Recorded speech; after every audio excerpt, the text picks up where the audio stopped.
Friends, स्वागत है आप सभी का आपके YouTube चैनल टेकी गुरुजी में। आप सब कैसे हैं? उम्मीद है आप सब अच्छे और स्वस्थ होंगे। तो दोस्तों, अगर आप railway, SSC, UP triple SC, police, banking या किसी भी कम्पिटेटिव एग्जाम की तैयारी कर रहे हैं तो आज की यह वीडियो बिल्कुल भी मिस मत कीजिएगा। इस वीडियो में मैं जीव विज्ञान के ऐसे 20 महत्वपूर्ण MCQ लेकर आया हूँ जो बार बार परीक्षाओं में पूछे जाते हैं। अगर आपने यह 20 प्रश्न याद कर लिए तो परीक्षा में आपके 4 से 5 नंबर पक्के हो सकते हैं। तो चलिए बिना समय गवाए शुरू करते हैं आज के इस पहले सवाल से।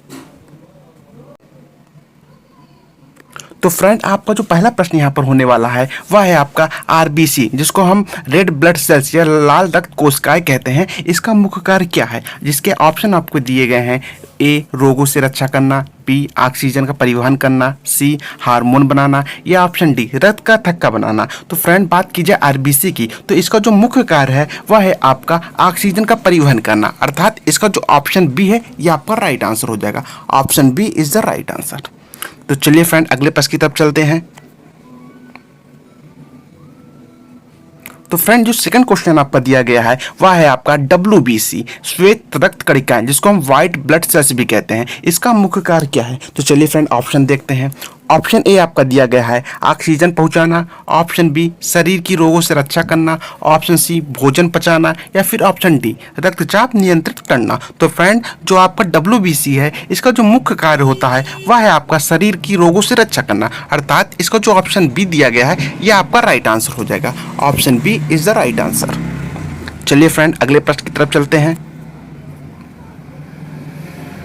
तो फ्रेंड, जो नेक्स्ट क्वेश्चन आपका दिया गया है वह है आपका रक्त का लाल रंग किस प्रोटीन के कारण होता है? तो बात की जाए रक्त के लाल रंग की, अर्थात वह कौन सा पिगमेंट है जिसके कारण ब्लड का रंग लाल होता है? तो चलिए फ्रेंड, ऑप्शन देखते हैं।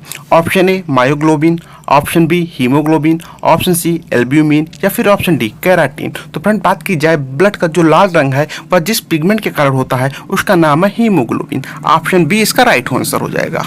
Option B is the right answer. Friend, आप सब कमेंट करके बताएंगे कि जो पत्तियों का रंग हरा होता है वह किस पिगमेंट के कारण होता है। आप इसका आंसर कमेंट बॉक्स में जरूर दीजिएगा। चलिए फ्रेंड, अगले प्रश्न की तरफ चलते हैं।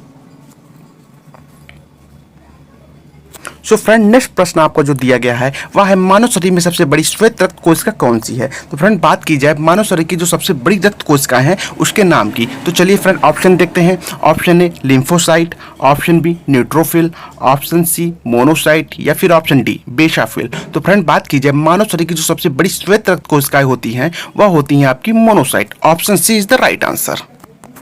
Option C monocyte is the right answer. चलिए फ्रेंड, अगले प्रश्न को देखते हैं।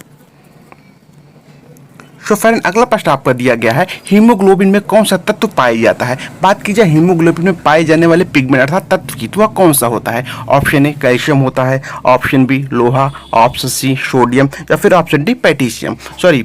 तो फ्रेंड, बात की जाए हीमोग्लोबिन में तो हीमोग्लोबिन में जो तत्व पाया जाता है वह होता है आपका लोहा। Option B is the right answer, अर्थात आयरन। हमारे जो खून होता है उसमें आयरन पाया जाता है, हमारे ब्लड में क्या पाया जाता है? आयरन पाया जाता है। चलिए फ्रेंड, अगले प्रश्न की तरफ चलते हैं। सो फ्रेंड, अगला प्रश्न आपका दिया गया है कि मनुष्य के हृदय की सामान्य धड़कन कितनी होती है? बात कीजिए मनुष्य के हृदय की धड़कन की तो इसका जो सामान्य mmHg जो होता है वह क्या होता है? तो फ्रेंड, ऑप्शन A दिया गया है 60 धड़कन पर मिनट, ऑप्शन B 72 धड़कन पर मिनट, ऑप्शन C 90 धड़कन पर मिनट, या फिर ऑप्शन D 100 धड़कन पर मिनट। तो फ्रेंड, इसका जो राइट आंसर हो जाएगा वो हो जाएगा ऑप्शन B 72 धड़कन पर minute. Option B is the right answer. चलिए फ्रेंड, अगले प्रश्न की बात करते हैं।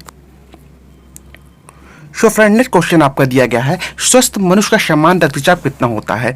बात की जाए स्वस्थ मनुष्य के सामान्य रक्तचाप की वह कितना होता है? तो चलिए फ्रेंड, ऑप्शन देखते हैं। ऑप्शन A दिया गया है 10070 mmHg, option B 12080 mmHg, option C 14090 mmHg, या फिर ऑप्शन D 9060 mmHg। तो फ्रेंड, बात की जाए स्वस्थ मनुष्य का जो सामान्य रक्तचाप होता है वह होता है आपका 12080 mmHg, अर्थात ऑप्शन B इसका राइट आंसर हो जाएगा। Option B is the right answer. चलिए फ्रेंड, अगले प्रश्न की बात करते हैं।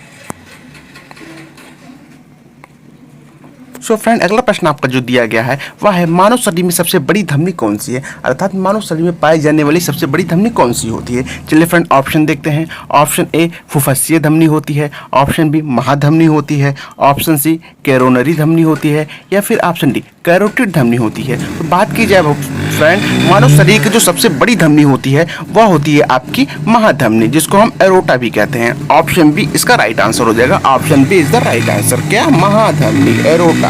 चलिए फ्रेंड अगले प्रश्न की बात करते हैं। अगला प्रश्न देखते हैं क्या दिया गया है आपका। सो फ्रेंड अगला प्रश्न आपका दिया गया है मानव शरीर में सबसे बड़ी सिरा कौन सी होती है, अर्थात मानव शरीर में पाई जाने वाली सबसे बड़ी सिरा कौन सी है। ऑप्शन ए जुगोस सिरा, option B vena cava, option C femoral सिरा, या फिर ऑप्शन डी पल्मोनरी सिरा। तो फ्रेंड बात की जाए मानव शरीर में जो सबसे बड़ी सिरा होती है वह आपकी होती है vena cava. Option B is the right answer. Option B is the right answer. चलिए फ्रेंड अगले प्रश्न की तरफ देखते हैं।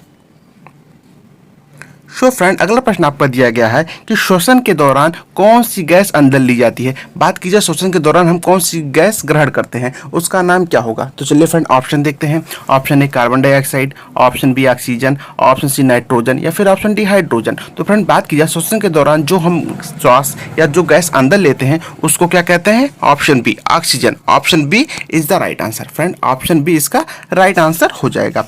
तो फ्रेंड अगर अभी तक आपने सभी उत्तर सही किए हैं तो कमेंट में अपना स्कोर जरूर बताएंगे, और ऐसी ही परीक्षा में पूछे जाने वाले महत्वपूर्ण एमसीक्यू के लिए चैनल को सब्सक्राइब करना मत भूलिएगा। तो चलिए फ्रेंड अगले प्रश्न की तरफ देखते हैं।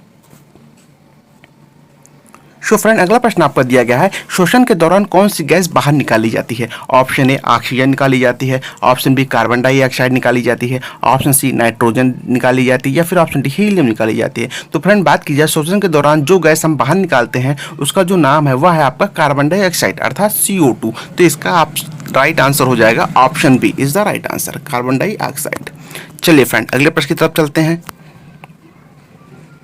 सो फ्रेंड अगला प्रश्न आपका दिया गया है फेफड़ों की कार्यात्मक इकाई क्या कहलाती है। फेफड़ों की कार्यात्मक इकाई क्या कहलाती है। चलिए फ्रेंड ऑप्शन को देखते हैं।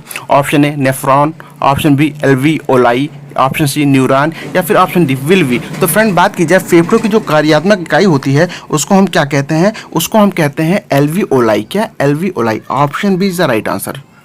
Option B is the right answer.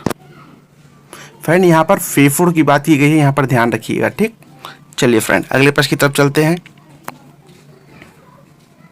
Friend जो अगला प्रश्न आपको दिया गया है मानव शरीर में गुर्दों की संख्या कितनी होती है। मानव शरीर में जो गुर्दे अर्थात जो किडनीज होती हैं वह कितनी होती हैं। ऑप्शन ए 1 होती है, ऑप्शन बी 2 होती है, ऑप्शन सी 3 होती है, या फिर ऑप्शन डी 4 होती है। तो फ्रेंड बात कीजिए मानव शरीर में जो गुर्दों की संख्या होती है वह होती है ऑप्शन बी 2।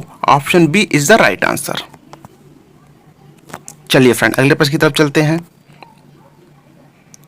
सो फ्रेंड अगला प्रश्न आपका दिया गया है गुर्दों का मुख्य कार्य क्या है। जो गुर्दे होते हैं हमारे शरीर में उनका मुख्य कार्य क्या होता है। ऑप्शन ए रक्त का शुद्धिकरण एवं मूत्र बनाना, ऑप्शन बी भोजन को पचाना, ऑप्शन सी हार्मोन बनाना, या फिर ऑप्शन डी ऑक्सीजन पहुंचाना। तो फ्रेंड बात कीजिए गुर्दों का जो मुख्य कार्य होता है वह होता है रक्त का शुद्धिकरण एवं मूत्र बनाना। Option A is the right answer.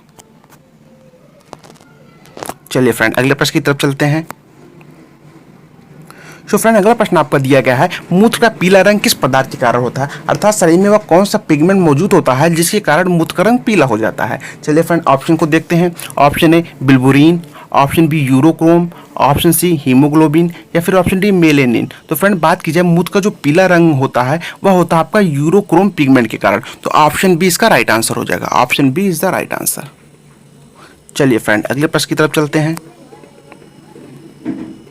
So friend अगला प्रश्न आपका दिया गया है मानव शरीर का सबसे बड़ा आंतरिक अंग कौन सा है।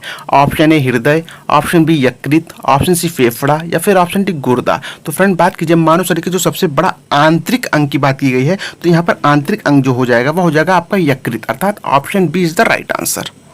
Option B is the right answer. चलिए फ्रेंड अगले प्रश्न की तरफ चलते हैं। सो फ्रेंड अगला प्रश्न आपका दिया गया पित्त जिसको हम बाइल कहते हैं इसका निर्माण कहाँ होता है। ऑप्शन ए पित्ताशय में होता है, ऑप्शन बी यकृत में होता है, ऑप्शन सी अग्नाशय में होता है, या फिर ऑप्शन डी अमाशय में होता है। तो फ्रेंड बात की जाए पित्त इसका जो निर्माण होता है वह हमारे यकृत में होता है अर्थात लीवर में होता है। Option B is the right answer. चलिए फ्रेंड अगले प्रश्न को देखते हैं। सो फ्रेंड, अगला प्रश्न आपका दिया गया है, पित्त का संग्रह कहाँ पर होता है? पित्त का जो संग्रह होता है वह कहाँ पर होता है? ऑप्शन ए यकृत में होता है, ऑप्शन बी पित्ताशय में होता है, ऑप्शन सी छोटी आंत में होता है, या फिर ऑप्शन डी बड़ी आंत में होता है। तो फ्रेंड, बात कीजिए पित्त के संग्रह की, तो पित्त का जो संग्रह होता है वह हमारे पित्ताशय में होता है। Option B is the right answer, पित्ताशय। ऑप्शन बी गॉल ब्लैडर जिसको इंग्लिश में कहते हैं। चलिए फ्रेंड, अगले प्रश्न की तरफ चलते हैं। सो फ्रेंड, अगला प्रश्न आपका दिया गया, मानव शरीर में भोजन का अधिकतम पाचन कहाँ होता है? मानव शरीर में भोजन का अधिकतम पाचन कहाँ पर होता है? ऑप्शन ए अमाशय में होता है, ऑप्शन बी छोटी आंत में होता है, ऑप्शन सी बड़ी आंत में होता है, या फिर ऑप्शन डी ग्रास नली में होता है। तो फ्रेंड, बात कीजिए मानव शरीर में जो भोजन का अधिकतम पाचन होता है वह होता है आपका छोटी आंत में। Option B is the right answer, छोटी आंत में। चलिए फ्रेंड, अगले प्रश्न को देखते हैं। अगला प्रश्न आपका क्या दिया गया है? सो फ्रेंड, यह प्रश्न आपका दिया गया है कि मानव शरीर में भोजन का अधिकतम अवशोषण कहाँ होता है? तो फ्रेंड, ये आज की वीडियो का लास्ट प्रश्न होने वाला है और इस प्रश्न का आंसर आप सब खुद देंगे कमेंट बॉक्स में। इसका आंसर मैं अगले वाले पार्ट में जरूर बताऊंगा, लेकिन अभी कमेंट बॉक्स में अगर आप लोग को इस प्रश्न का आंसर पता है तो आप लोग इसका जरूर बताएं। दोस्तों, ये जीव विज्ञान के 20 सबसे महत्वपूर्ण एमसीक्यू थे, जो उम्मीद है आपको वीडियो पसंद आई होगी और कुछ नया सीखने को मिला होगा। अगर वीडियो उपयोगी लगी हो तो इसे एक लाइक जरूर करिएगा और अपने उन दोस्तों के साथ जरूर शेयर कीजिएगा जो कॉम्पिटिटिव एग्जाम की तैयारी कर रहे हैं। चैनल को सब्सक्राइब करें और बेल आइकन को जरूर दबा दें, क्योंकि अगली वीडियो में हम लेकर आएंगे जनरल साइंस के और भी महत्वपूर्ण एमसीक्यू जो परीक्षा में बार बार पूछे जाते हैं। तो फ्रेंड, मिलते हैं अगली वीडियो में। तब तक पढ़ते रहिए, सीखते रहिए और अपने लक्ष्य की ओर बढ़ते रहिए। धन्यवाद।